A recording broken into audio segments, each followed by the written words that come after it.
자, 이번 퀴즈 1번은 앞으로 볼 퀴즈 3번 중에 첫 번째이면서 여러분들 이제 앞으로 뭐 중간고사, 기말고사에 대한 어떤 좀 방향을 많이 이해했을 것 같은데, 자, 이 첫 번째 퀴즈의 문제가 이 5월달 봄 그리고 12월달 겨울 서울시 구로구에서 5월 1일부터 31일, 12월 1일부터 31일까지 측정한 데이터고, 자, 문제를 좀 쉽게 풀 수 있게 기본적인 이 31개 데이터에 대한 평균과 표준 편차를 다 제시했었죠, 그죠? 그 다음에 이 문제를 풀기 위해서 필요한 게 통계량 Z값인데, Z값도 이 두 개 비교되는 집단에 대해서 일괄적으로 이렇게 뭐 CO 는 CO대로, NO2는 NO2대로, SO2 모든 걸 다 구했죠. 자, Z값을 다 구했고, 그리고 우리가 이제 뒤에 가서 오존이 10pp보다 차이가 큰가 20보다 큰가, 요거는 이제 평균값에다가 10을 빼주거나 20을 빼주면은 되는 거죠, 그죠? 그러니까 앞은 그냥 빼기 제로 상태, 뒤는 10만큼 차이가 나느냐 20만큼 차이가 나느냐. 그러니까 10만큼 어떤 임의 차이 0일 때는 12.77로 Z가 큰데, 10이 되면은 기각력이 7로 기각력이 들어갈 가능성이 작아지고, 20만큼 되면 1.46로 훨씬 더 작아지죠, 그죠? 자, 그 다음에 우리가 이 통계량을 이제 기본적인 표, 그 다음에 문제에 맞춰서 우리가 문제가 이 Z 알파 한쪽으로 단측 검증을 할 때는 95%로 묻고 또 99%로 묻고, 그래서 이 기각력이, 그러니까 Z 밸류를 기준으로 이 기각력이 큰 값을 이렇게 노란색을 표했습니다. 그러니까 95% 기준으로 차이가 나느냐 하는 질문했을 때 차이가 나는 것은 PM10, 그러니까 이 1.645보다 큰 경우 0.58은 작고, 2.2 크니까 기각되고, 마이너스 3.75 크니까 기각되고, 마이너스 3.0이 크니까 기각되고, 12.77 크니까 당연히 기각되죠, 그죠? 99%에 물었을 때는 기각력이 2.326이니까 2.326보다 PM10은 작아져서 기각이 안 되고, CO만 크고, NO2만 크고, 오존만 큰 상황이 되죠, 그죠? 그래서 우리가 뒤에 질문한 거 어떤 차이가 있느냐 없느냐 물었을 때 95%에서는 4개, 그죠? 99%에서는 3개 성분이 차이가 있는 걸로 나타납니까?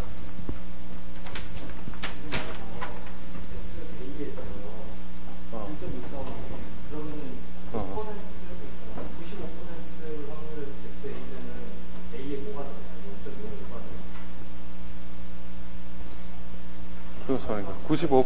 단측 가설일 때 95%짜리 단측 가설이 됐을 때 A가 숫자가 Z 알파, 그러니까 0.05. 그렇게 보는 거 아니죠? 알파가 0.05니까 이게 1.5 응? 양측이면은 2분의 알파. 양측이면은 0.025. 단측이면은 0.05. 95%니까 1-알파 곱하기 100이 95. 그럼 0.05. Z 0.05가 써있는. 그렇죠. 그러니까 단측일 때는 Z 0.05, 양측이면 Z 0.025.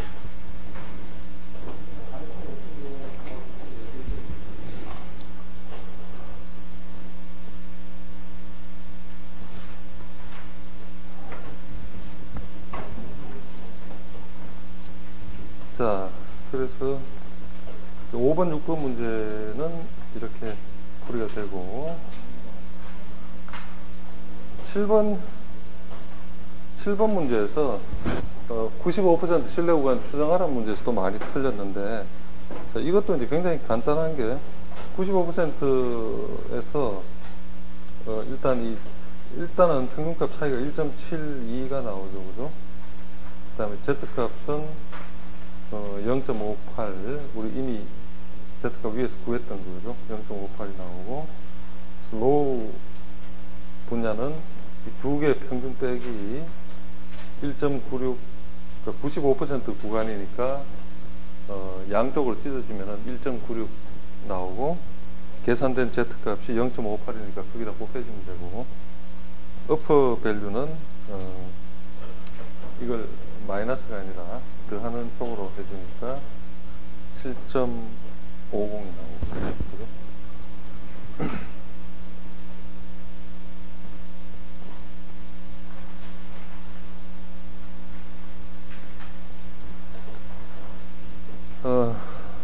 자, 뭐 보다시피 이 모든 문제의 어떤 계산하는 부분 자체는 뭐 초등학교 수학 뭐 그런 식이죠. 근데 문제는 어떤 가설 검정, 우리가 어떤 뭐 기각력을 세우고 방향을 잡고 Z값을 잡고 이런 이론 때문에 좀 복잡한 거고, 일단 이런 통계가 사실은 뭐 계산 자체는 쉽지만 내용이 이렇게 간단한 게 아니어서 너무 많은 통계를 일시적으로 노출하지 않기 위해서 이렇게 했지만, 중간고사에서는 우리가 지난번에 숙제 3번입니까?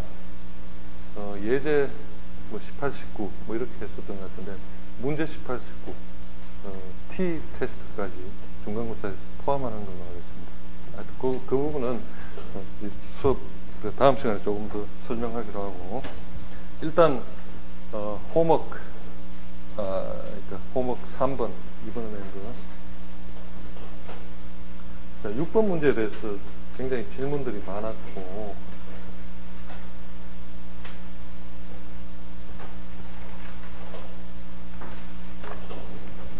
대부분 6번 문제를 비슷하게는 풀었는데, 시험에서는 이제 그렇게 나오면 다 틀린 거로 인정되고, 숙제에서는 한 80% 맞는 걸로 인정을 했습니다. 6번이 시험에서 어떤 정확한 값을 질문한다면은 그 답을 정확하게 대답한 사람은 아무도 없는 것 같습니다. 왜 그런가?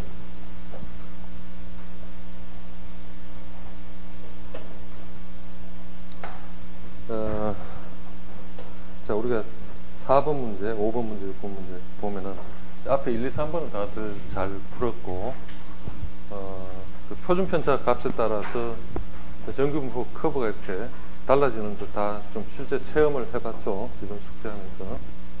근데 그런 내용이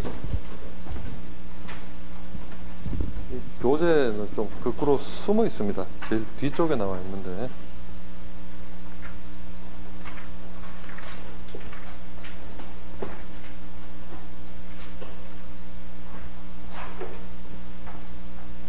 여러분들 교재 262쪽 보면은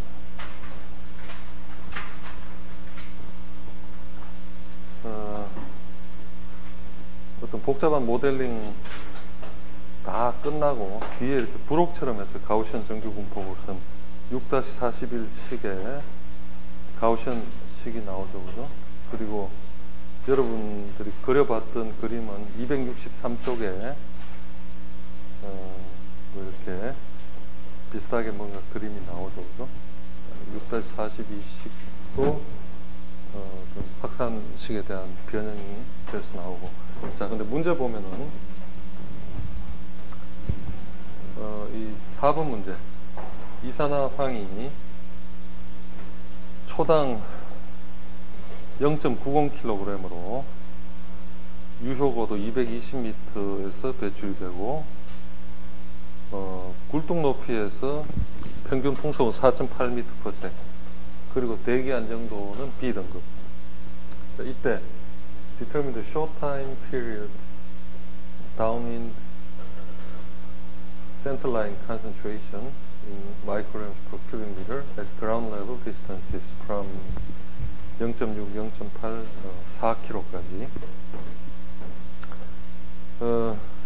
유의할 것은 이 short-time period라는 말이 붙은 하나의 이유는 시간이 길어지면 어떤 변수가 생깁니까?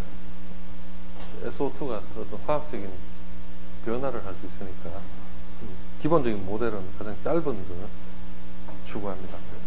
예외도 생기지만 일단 기본적으로는.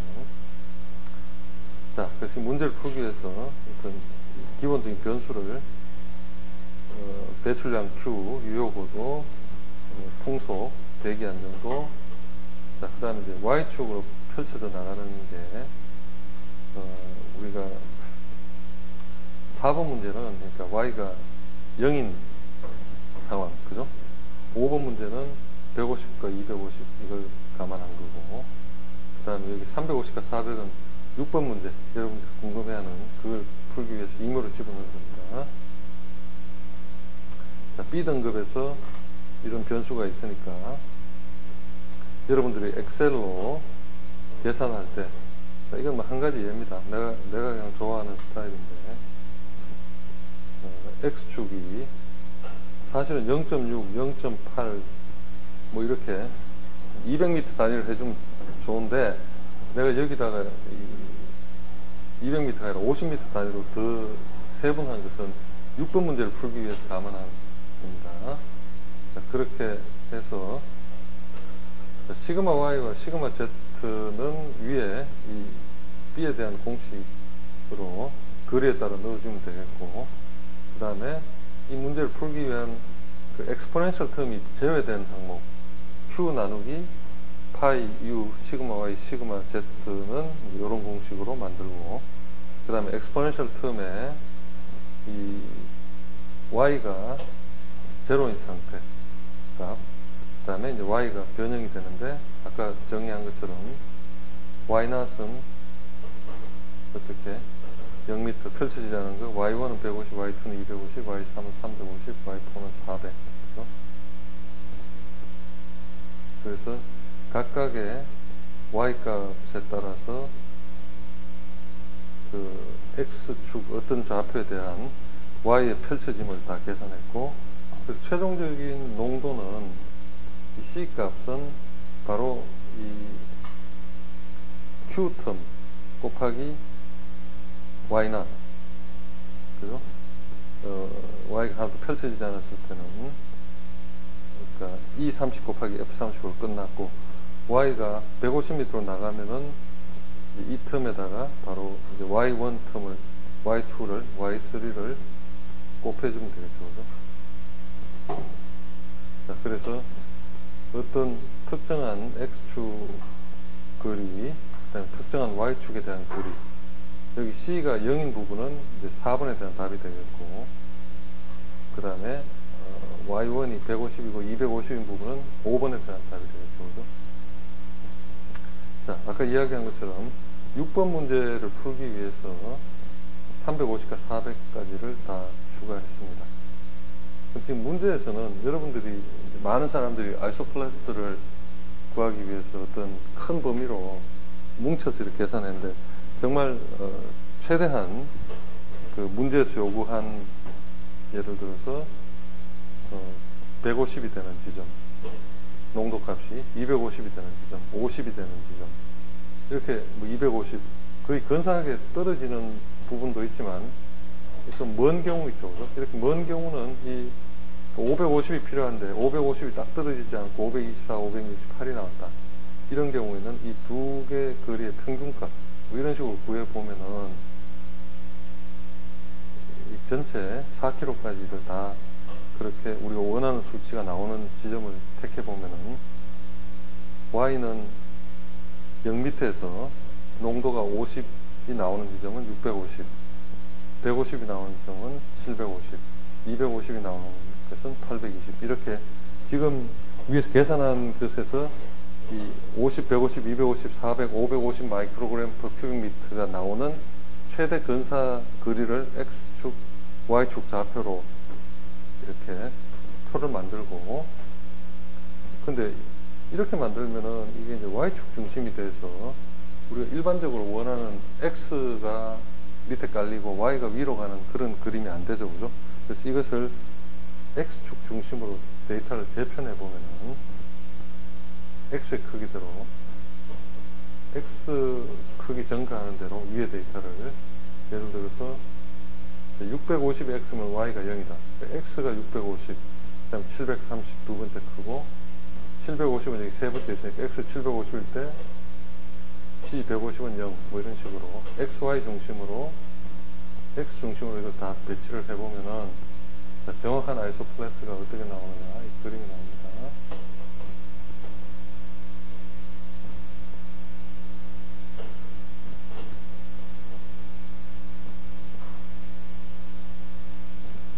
자, 이게 어떤 완성되는 그림인데 이 그림 보시면은 이 550 마이크로그램 북중이다. 가장 큰 농도가 2200m 정도 이 축을 중심으로 고농도가 나오고 거리가 멀어지면서 400 마이크로그램 X표 나오고 그 다음에 250 마이크로그램이 이렇게 좌우로 어떤 배칭되면서 40m 거리에 나타나게 되죠.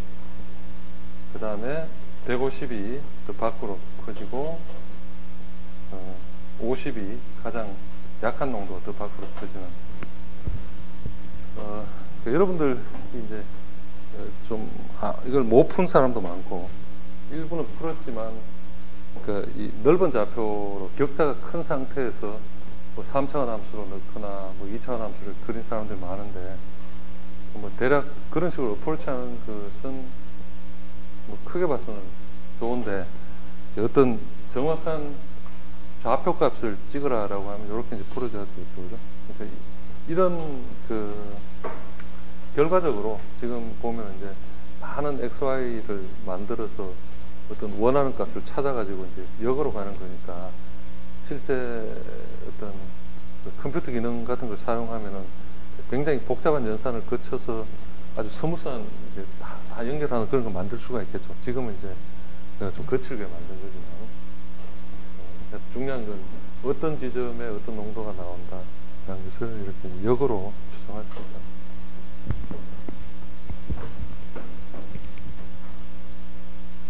자, 하여튼 이 그래프에서 가장 이제 확실하게 대칭점 만들어지는 게 250 좌우로 중심선이 이렇게 되는 걸 알 수가 있죠. 자, 교재 242쪽.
수업을 제대로 하려면 거의 몇 시간 숙제가 나가야 되는데 다들 좀 고통을 호소하는 사람이 있어서 일주일에 한 번 정도로 많이 참고 있으니까 수요일엔 또 좀 준비를 합시다. 결국 우리가 중간고사든 퀴즈든 직접 이렇게 문제를 좀 풀어보지 않으면 이거 뭐 그냥 설명만 들어가지고 아무 감이 없죠. 다 풀어봐야 되고, 그리고 다른 과목과 달리 이 과목은 뭐 다른 사람 숙제하는 것을 엑셀을 카피하는 건 좋은데 곧바로 퀴즈로 중간고사로 검증이 들어가니까 뭐 열심히 이렇게 뭐 파일 가져오는 게 중요한 게 아니라 본인이 다 좀 풀어볼 수 있는 게 중요합니다. 자, 우리가 유효보도에 대해서는 설명을 되게 많이 했는데 실제 스테이크 높이의 이 플룸 라이즈, 이것 때문에 우리가 이제 여러 가지 골치 아픈 식들을 풀어야 된다고 했고, 문제에서는 이제 크게 두 가지 유형인데, 이 델타 H 구하는 게 워낙 복잡하니까 델타 H를 어떻게 풀으라고 복잡한 식을 거치는 게 하나 있을 수 있고, 또 이제 그것 자체가 워낙 복잡하니까 일단 이것은 다 무시하고, 지금 우리 숙제 했던 것처럼 뭐 유효고도 220m 나온 것처럼 이런 부분 묻지 않고 HE 값을 바로 주고 푸는 이제 두 가지 유형이 있겠죠.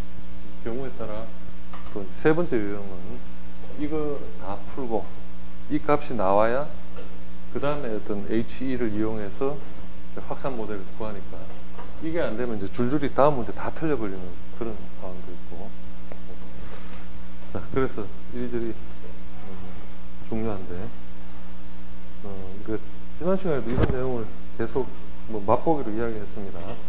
크게 세 가지 이론이 있고, 연도별로 50년대에 나온 홀랜드식 가장 단순한 6-16에 나와 있는 하나의 수식. 두 번째, 60년대 후반에 나온 모제스 앤 칼슨 식이,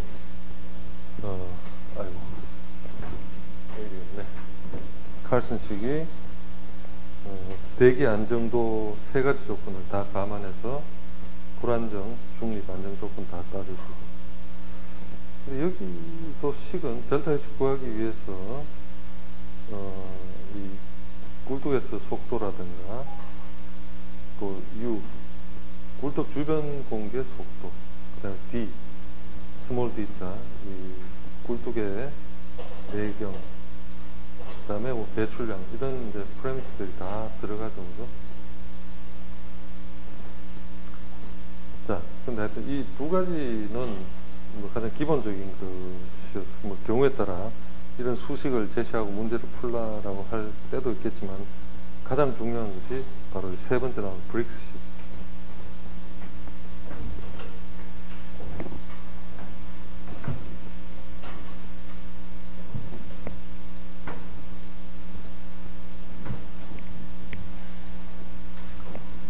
그래서 중간고사에도 이 브릭스식을 좀 물어볼 건데,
모델링이 이제 어떤 시간을 두고 점차 정확한 예측을 위해서 정교하게 그 접근하는 기준이 변화하는데, 이 홀랜드식에서는 뭐 다른 거 하나도 따지지 않고 단순한 식이었고, 모제슨, 칼슨은 이제 대기 안정도를 따졌고, 근데 이 브릭스식에서는 이 대기 안정도를 크게 중립이냐 불안정이냐 한 카테고리로 보고,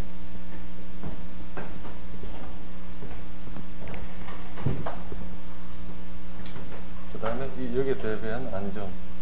근데 이런 판단을 하기 전에, 자, 이 델타 H 플룸 라이즈가 형성되는 주 요인이 어떤 열 부력에 의한 건지, 그러니까 뜨거운 공기가 차가운 공기 위로 저절로 뜨겠죠, 그죠?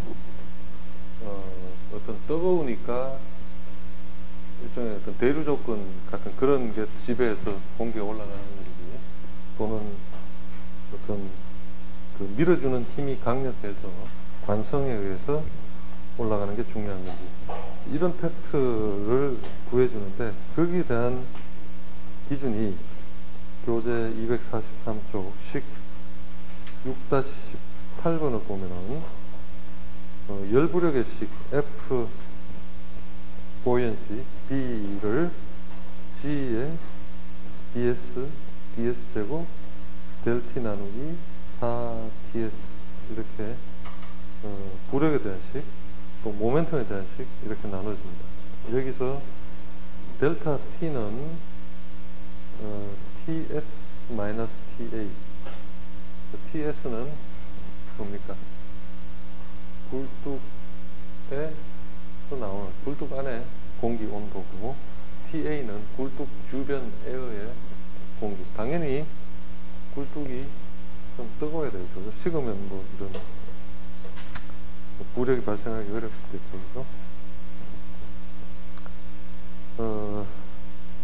그리고 이렇게 계산했을 때 FB나 FM의 단위는 미터 사승 나누기 세컨드 함성으로 결정한다. 자, 이렇게 부력과 관성을 결정하는 식을 사용해서 또 문제가 주어졌을 때 이제 이 FB와 FM을 다 계산을 하겠죠, 그죠? 그 다음에 근데 문제에 주어진 조건에서 중립 및 불안정 조건일 때는, 자, 이 FB 값이 55 이하인 경우 또는 55 이상인 경우 델타 C 경계 온도 크로스오버 템퍼러처라는 걸 계산하게 됩니다. 6-19와 20.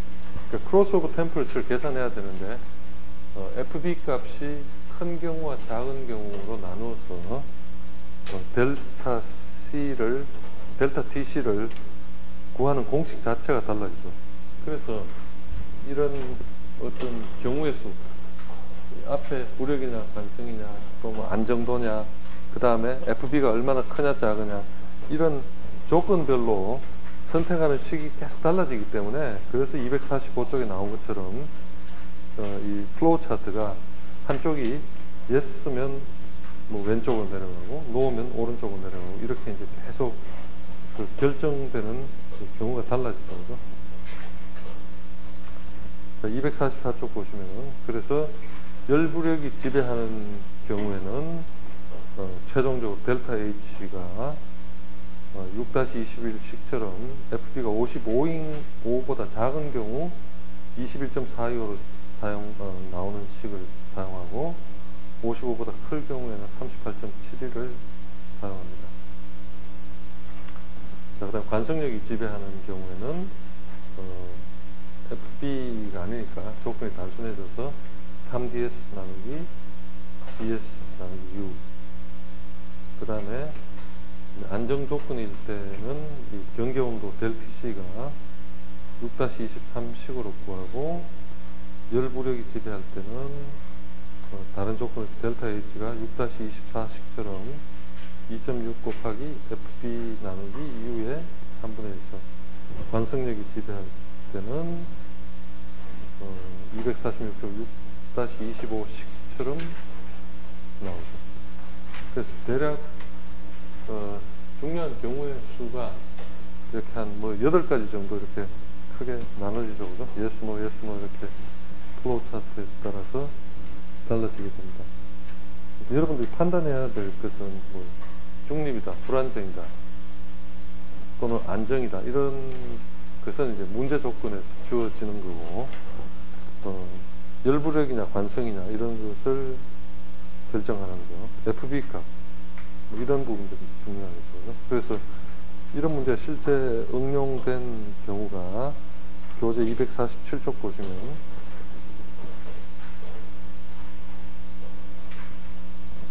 예제 6-1번 문제는 풀이 과정은 좀 복잡한 것 같지만 문제는 이렇게 간단하게 나옵니다. 화력발전소에서 굴뚝의 높이가 스택 하이트 100m고 배출 연기의 온도가 100도씨, 그 주변 대기 온도는 20도씨. 그러니까 배출 연기가 지금 한 80도씨 정도 더 높은 거죠, 그죠? 온도 차이가. 배출 연기 속도는 30m/s이고, 그 굴뚝 끝에서 풍속은 5m/s이고, 굴뚝 내경은 4m, 안정도 등급이 C등급. 이때 연기의 유효 굴뚝 높이를 브릭스식을 이용해서 계산해라. 자, 이걸 풀기 위해서 여러 가지 변수들 값 주어졌고, 주어진 조건에 따라 부력 FB하고 관성력 FM을 계산하면은 FB는 252.2, FM은 2827.9, 그 다음에 크로스오버 템퍼레처는 80도. 자, 그림 6-6에 따라서 안정도 등급이 C등급이기 때문에 FB가 55 조건에 맞지 않는다. 자, 그림 6-6이 몇 쪽에 있습니까?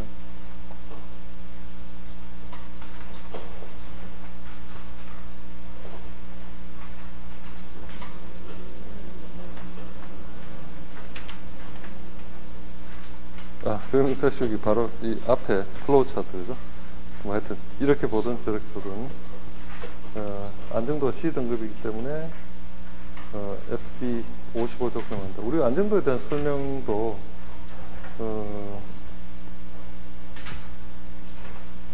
앞서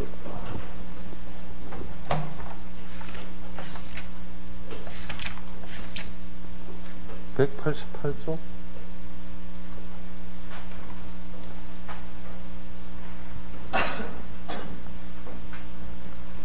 사실은 5장에 나온 내용인데, 자, A등급 매우 불안정. 우리 학점하고 반대라는 걸 한번 내가 설명을 했었죠. 첫 시간에. F가 가장 좋은 매우 안정한 거. C는 약간 불안정이니까 불안정 등급에 속하고, D가 중립. 그러니까 결과적으로 A, B, C 등급은 다 불안정에 속하는 거고, D가 중립이고, E, F는 안정. 이렇게 보면 되겠죠. A, B, C 등급은 모두 unstable, D, neutral, E, F, stable. 그러니까 C 등급이니까 불안정이라고 보면 되고, 불안정 조건에서 이기 때문에 FB 55 조건을 합니다. 따라서 델타 C는 0.00575 TS 이 공식을 이용하면은 13이 나오고, 248쪽 가서 델타 C 조건에 맞으므로 최종적인 델타 H는 213.7m가 된다. 사실 이렇게 이제 델타 H 값 213.7 구한 다음에 문제는 유효 굴뚝 높이 H1을 묻는 거니까 스택 하이트 100m에다가 델타 H 213.7m. 그러니까 이 플룸 라이즈가 거의 굴뚝보다 지금 한 2배 정도 더 올라간 상태죠. 그죠? 굴뚝은 100m인데 이 연기가 중심축을 형성하는 높이는 한 200m 정도 더 올라가서부터 또 부채꼴이 펼쳐진다는 말이 되죠. 굉장히 추진력이 좋은 상황입니다. 자, 이렇게 이제 예제 6-1을 푼다고 막 애써서 풀고 6-2에서는 이제 문제가 오히려 간단해지죠. 이렇게 유효고도가 313.7m 나온 다음에 위 예제에서 SO2 배출량이 200g/s이라고 한다. 이때 연기 중심선을 따라서 풍화지역으로 2km 떨어진 지점의 착지 농도를 계산하라. 이 문제는 굉장히 쉽죠. C는 X값 2000, Y0, Z0 그래서 파이 U 시그마 Y 시그마 Z Q분의 엑스포넨셜 마이너스 2 시그마 Z 제곱분의 H E 제곱. 그래서 이 문제는 앞에서 이 H E 값을 틀리면 두 번째 쉬운 문제를 잃어버려야 되겠습니다. 여하튼 이렇게 풀면은 17 마이크로그램 per 큐빅미터 SO2 농도가. 자, 예제 6-3 이것도 이제 시험에서 많이 물어보는 문제인데 위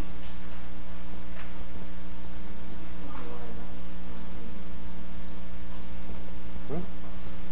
무슨 말인가? 아, 마찬가지 광고로 그림 6-5 읽으면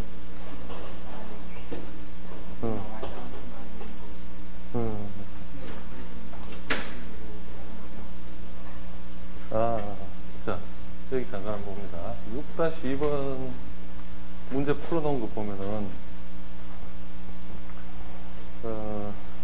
이 조건에서 한편 여기 보면 그림 6-4에서 안정도 등급이 C 등급이고 풍화거리 X 2000m일 때 시그마 Y를 읽으면은 시그마 Y는 205m입니다. 이렇게 나오죠. 그죠?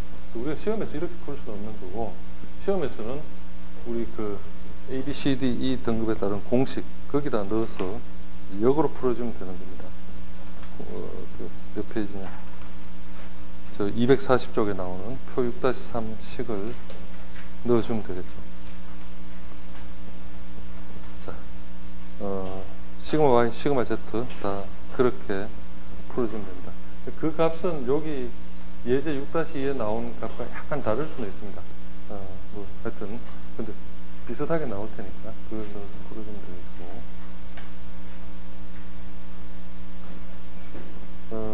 마찬가지. 자, 뭐 어떻게 답이 됐는가? 그걸 물어본 거였나? 자, 예제 6-3번 문제. 위 조건에서 풍화지역으로 2km 떨어지고 연기 중심선에서 풍화지역으로 250m 위치한 지점에서 착지 농도를 구하라. 자, 이건 뭐 X 2000, Y는 250 넣으면 되는 거 간단하고. 자, 시험에 주로 잘 물어보는 게 예제 6-4번 같은 형태인데, 예제 6-13의 배출 조건 하에서 최대 착지 농도와 최대 착지 농도 말이 이상하네.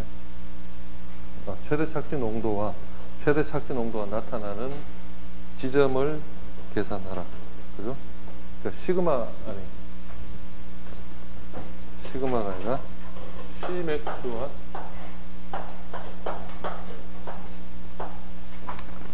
Xmax 구하라는 거죠. 그죠? 자, 이 문제를 풀기 위해서는 우리가 여기 249쪽 상단에 나온 것처럼 시그마 Y, 시그마 Z가 어떤 같다고 이렇게 가정하고 이 방정식 풀어주면은 시그마 Z는 0.707 HE가 된다는 것을 이제 앞서서 한번 증명을 했죠, 그죠? 앞서 설명을 했죠. 0.707을 곱해야 되는 이유를. 몇 쪽입니까? 교재 241쪽 식 6-13에서 우리가 미방으로 풀어주면은 시그마 Z는 HE 나누기 루트 2, 그래서 루트 2, 분모 루트 2가 0.707이 된다고 설명했고, 자, 그래서 249쪽 다시 돌아와서 이 공식에 의하면은 시그마 Z가 221.8m, 또 다시 설명이 안정도 C 등급에서 풍화지점 시그마 G 221.8을 그림 6-5에서 읽으면 X는 4.m라고 한다. 이렇게 우리 풀 수 없으니까 아까 이야기한 것처럼 그 식에다 집어넣으면은 X가 4,000이 나올 테고, 하여튼 4,000 부근이 나올 겁니다. 최대 농도 착지점이 Xmax가 4000이므로 이 지점에 해당하는 시그마 Y 값은 시그마 Y가 또 이제 공식에 넣으면 400m가 나오고, 이 값을 이용해서 Cmax 공식 U 시그마 Y 시그마 Z 나누기 0.11717 공식에 넣어주면은 최대 농도 착지점 Xmax 4000m에서 농도는 52.8 마이크로그램 per 큐빅미터. 자, 우리가 어떤 굴뚝에서 펼쳐져 나가는 농도가 굴뚝 자체에서 이제 굉장히 높았던데 거리가 갈수록 확산되고 희석되겠지만, 땅에서 닿는 측면 생각하면은 일단 굴뚝에서 한참 펼쳐 나가야 되고, 또 땅에 닿고 나서는 어떤 반사하는 영역이 있으니까 최대 농도가 이 땅에 닿고 나서 또 반사하는 영역이 있으니까 이런 그 전기굴뚝 같은 걸 그린다고 했죠, 그죠? 그래서 이걸 구하는 거죠, 그죠? 그래서 어떤 미분 방정식으로 다 풀어주고 있을 때 52.8 마이크로그램 per 큐빅미터. 자, 지금 이런 예측이 바로 우리가 이제 환경 영향 평가 이런 거 할 때 SO2 같은 게 어떤 기준 농도가 있다. 뭐 예를 들어서 기준 농도가 100이고, 기준 농도 100이 아니라 이 농도가 SO2가 한 5ppb 같은 거 굉장히 작으니까, 예를 들어 뭐 한 20이다. 그런데 어떤 착지점에서 그 어떤 배출원에서 떨어진 거리에서 예측되는 농도가 뭐 이렇게 그 기준치를 초과한다.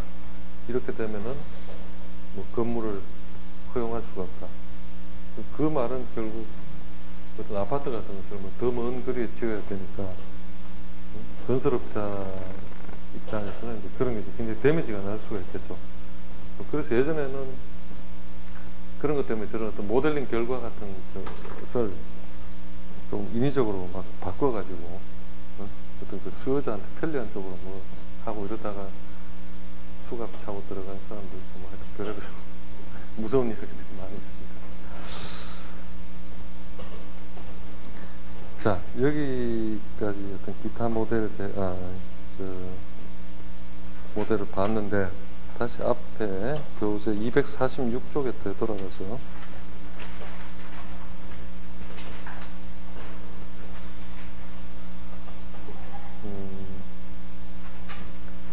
지금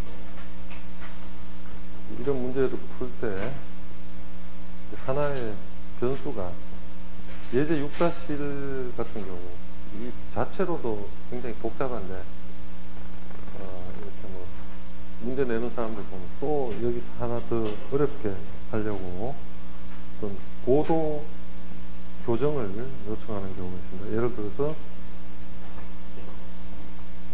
지금 굴뚝 높이가 100m라고 했죠, 그죠? 그리고 굴뚝 끝에서 풍속이 5m/s이라고 했죠. 그러니까 이 말은 100m 높이에서 풍속이 5m라는 거죠, 그죠? 굴뚝 자체에서 어떤 오염물질이 나가는 건 30m/s로 나가고, 100m 높이에서는 일반 공기가 지금 5m/s로 가고 있다. 우리가 어떤 고층 아파트, 막 20층, 30층 이런 데 살면은 창문을 열 수가 있습니까? 없습니까? 응? 창문을 열 수가 있을까? 20층에 산다. 열면은 재앙이 일어나겠죠. 뭐 집안에 다 풍지박산 되죠. 이유가 교재 188쪽 보면은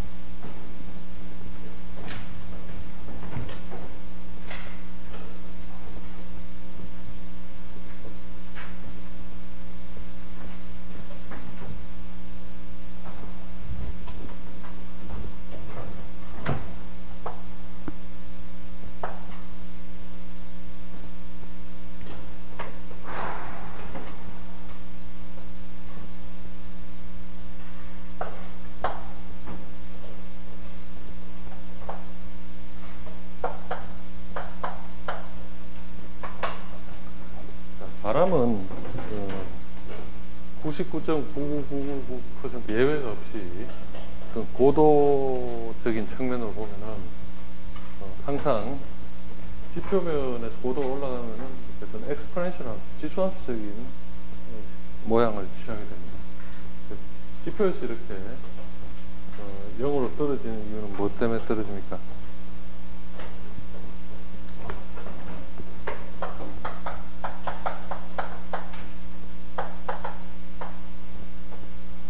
마찰력의 지표에 오면은 이제 바람이 0이 되고 고도가 올라갈수록 이렇게 기하 함수적으로 증가하게 되니까 우리가 이제 요즘은 좀 바람이 많이 잦았지만 지표면에서 보통 체감하는 바람의 속도는 세봤자 한 2m, 3m/s 일반적으로 아주 세면 5m 넘어가는 때도 있지만 고도가 이렇게 보통 한 층고가 20층 정도 되는 아파트면 한 60m 정도가 되죠, 대략 못해도.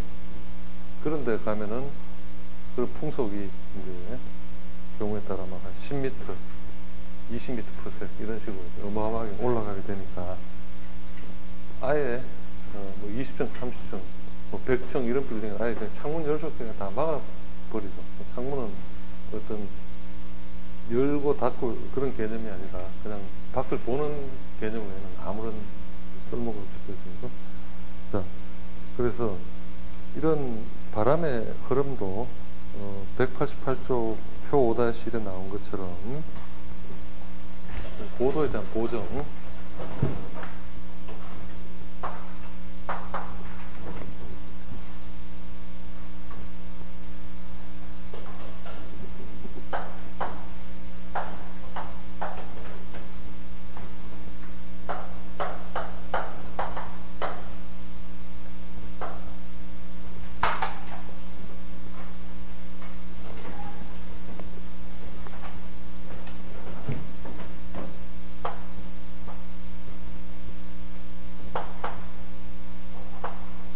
자, 10m에서 어떤 뭐 2m라는 풍속이었다. 그러면 100m에서는 뭐 예를 들어 10m/s이다 이런 식으로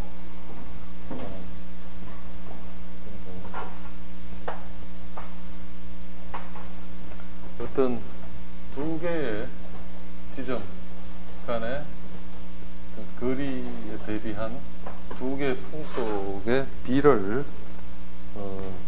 지수함수적으로 표시할 수가 있고, 그 관계를 결정하는 지수값 P가 바로 표 5-1에 나와 있는 파스킬 기포드, 파스킬이라는 사람이 대기 안정도 등급에 따른 풍속 지수 P 값을 구했거든요.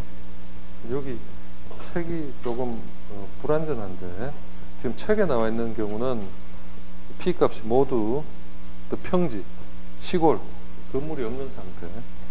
그리고 참고로 어떤 urban 환경에서 P 값은 A가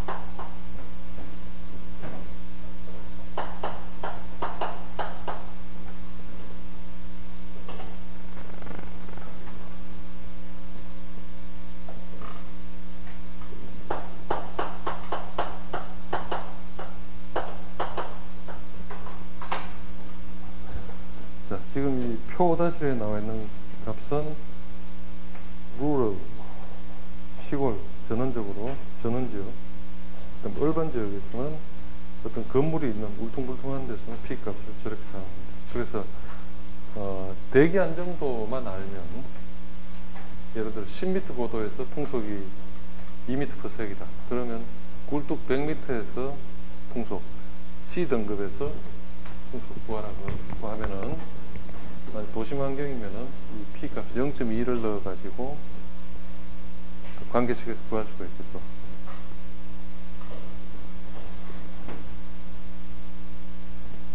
자, 마킹을 하나 해둡니다. 그 책에다가 247쪽에 고도 풍속에 대한 고도 교정은 188쪽의 공식을 참고하라고 마킹을 하나 했습니다. 자, 246쪽에 보면은 우리가 실제 이제 맞닥뜨리는 경우를 설명했는데, 여러분들 혹시 수서 쪽 사는 사람 있는가? 이렇게 뭐 분당에서 수서 오다가 보면은 엄청나게 큰 굴뚝에서 이렇게 연기가 펼쳐지는데, 나도 하여튼 이런 수업하면서 수서 쪽에 이렇게 굴뚝, 그 가스 난방공사에서 계속 이렇게 연기를 뿜어대는 게 있습니다. 나중에 하여튼 그쪽 지나가면 한번 보도록. 근데 거기서 이렇게 연기 펼쳐지는 거 보면은 우리 교과서상에서 지금 시험에 나왔던 것처럼 뭐 6가지 형태 그리라고 했는데, 못 그린 사람도 굉장히 많았지만, 여하튼 그렇게 아름답게 6개로 딱 나오는 게 아니라 구름 모양이 막 엉망으로 망가진 형태가 많이 나옵니다. 왜 그런가? 그게 이제 여기 설명이 나오는데, 246쪽 두 번째 단락. 한편 연기의 배출 속도가 주변 대기의 풍속보다 1.5배 작을 경우, 그러니까 일반적으로 연기 배출 속도는 주변 대기보다 어마무시하게 커야 되는데, 그렇지 않고 1.5배 작을 경우에는 이론적으로 그림 6-7에서 보는 바와 같이 연기가 마음껏 상승하지를 못하고 굴뚝 후면에서 형성되는 와류, 터뷸런스, 난류에 혼입되는 굴뚝 세류 현상, 영어로는 스택 팁 다운워시, 스택의 팁, 꼭대기가 다운워시 아래쪽으로 쓸려나가는 그런 형태를 나타납니다. 이 경우 굴뚝 연기의 상승 높이는 오히려 굴뚝의 높이보다 낮아지는 경우도 발생합니다. 극단적으로. 공식 6-26식을 보면은 이펙티브 하이트는 스택 하이트 플러스 이런 이제 모델식 간단하게 해서 2ds 굴뚝 내경 곱하기 괄호 안이 bs 나누기 u, 그러니까 스택에서 연기 배출 속도 분의 주변 공기 속도 빼기 1.5인데, 그러니까 이 bs분의 u가 결과적으로 1.5보다 작다 그러면은 이펙티브 하이트가 결국 이렇게 음액 값 비슷하게 작아지겠죠. 그러니까 이걸 스택 하이트보다 깎아먹는 현상이 나타나겠죠. 스택 하이트 플러스가 돼서 플룸 라이즈가 올라가야 되는데 1.5보다 작아지면, 1.5배보다 작아지면은 HS에 더해주는 게 아니라 HS를 깎아먹는 식으로 돼서 결과적으로 유효고도가 굴뚝 높이보다 작아지는. 자, 그래서 이렇게 스택 팁 다운워시가 나타나면은 이게 굴뚝을 세우나 마나 한 거죠. 그죠?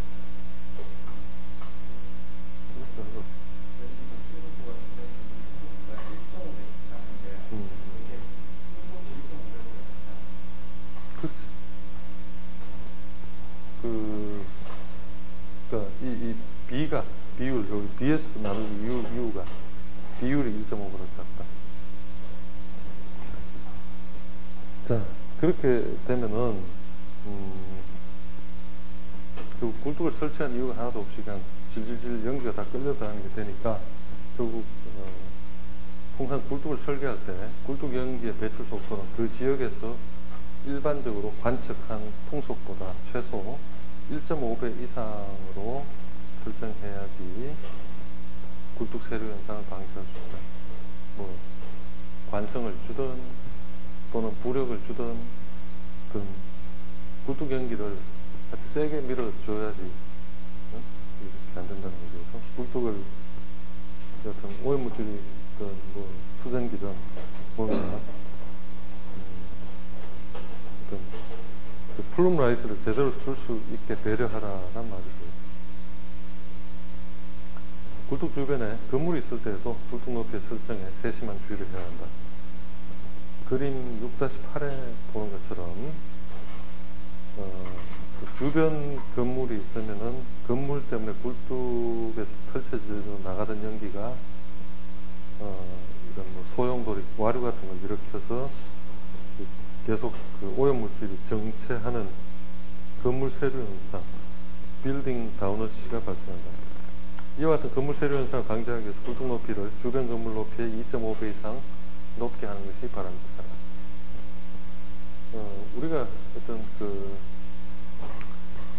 큰 도시를 설계하면서 뭐 밤에 어떤 아름다운 스카이라인 형성하는 뭐 이런 것도 중요하지만 이 공기가 흘러나갈 수 있는 그런 어떤 공기의 통로, 그러니까 큰 도시적인 차원에서 어떤 건물 같은 게 들었을 때 뭔가 이렇게 공기가 나가야 되는데 또 앞에 뭐가 막고 있고 뭐 이런 걸 이제 어떤 뭐 서울시 같은 데서도 그런 걸 감안해서 이제 모든 걸 다 설계하고 있어요. 옛날에는 뭐 그런 개념 없이 막 그냥 옹기종기만 붙이고 했지만 지금은 이제 그런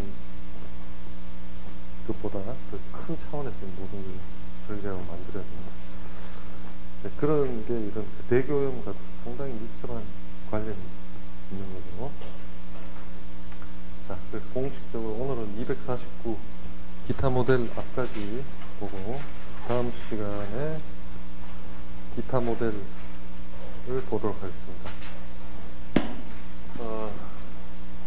지금 이제 어떤 그 모델링에 상당히 중요한 부분을 봤고, 지금 뭐 첫 번째 퀴즈 점수가 80점 이상 넘은 사람 또 막 40, 50, 60점인데 굉장히 좀 아쉬운 점수들 많은데 일단 뭐 처음 시험 자 개막전에 1승 1패 했으면